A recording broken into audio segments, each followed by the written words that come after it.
మన భారతదేశంలో, ఇండియాలో విద్యా సంస్థలు, educational institutes, non profit organisations అంటే ఎటువంటి లాభాపేక్ష లేకుండా పనిచేసేటివన్నమాట. ఎంతమందికి తెలుసు ఇది? ఎందుకు ప్రభుత్వం అటువంటి వెసులుబాటు కల్పించిందంటే, విద్య అనేది ప్రతి ఒక్కరికి అందాలి, ప్రతి ఒక్కరూ చదువుకోవాలి, అభివృద్ధిలోకి రావాలి. అక్కడ పేదవాడు ధనికుడు అనేది లేకుండా నాలెడ్జ్ అనేది అందరికీ షేర్ చేయబడాలి అన్న ఉద్దేశంతో నాన్ ప్రాఫిట్ ఆర్గనైజేషన్గా మన ప్రభుత్వం గుర్తించింది.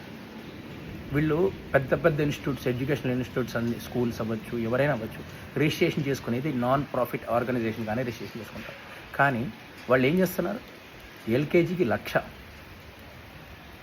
5వ తరగతికి 6 లక్షలు, 10వ తరగతికి వచ్చేటప్పుడు కొన్ని స్కూల్స్లో అయితే మరీ దారుణం. లక్షలు. ఎందుకంటే అన్ని లక్షల ఫీజులు ఎందుకు?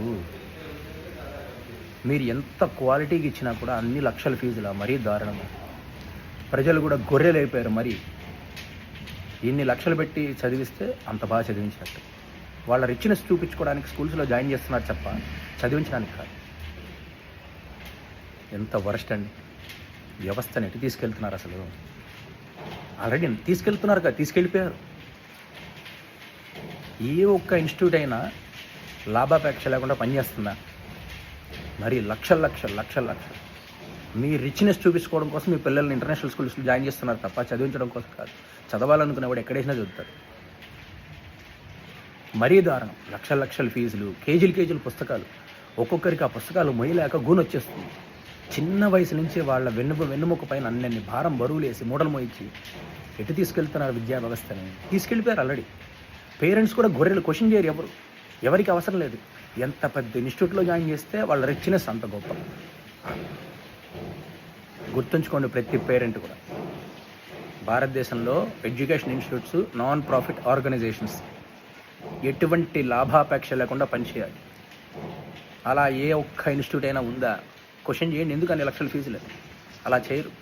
మీ రిచ్నెస్ చూపించుకోవడం కోసం పెద్ద స్కూల్స్ లక్షల ఫీజులు అప్పో తీసుకొచ్చి ఏమన్నా అంటే చెప్పే ఒక్క డైలాగ్, మనం అంత కష్టపడ్డా ఇచ్చేది వాళ్ళకి మంచి చదువే కదండి. మంచి చదువే ఇవ్వాలి, నేను కాదనట్లా.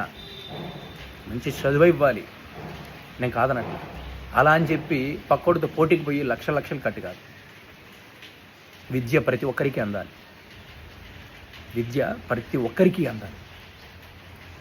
క్వశ్చన్ చేయండి ఇన్స్టిట్యూట్లు, ఎందుకు అన్ని లక్షల ఫీజులు ఉన్నాయి?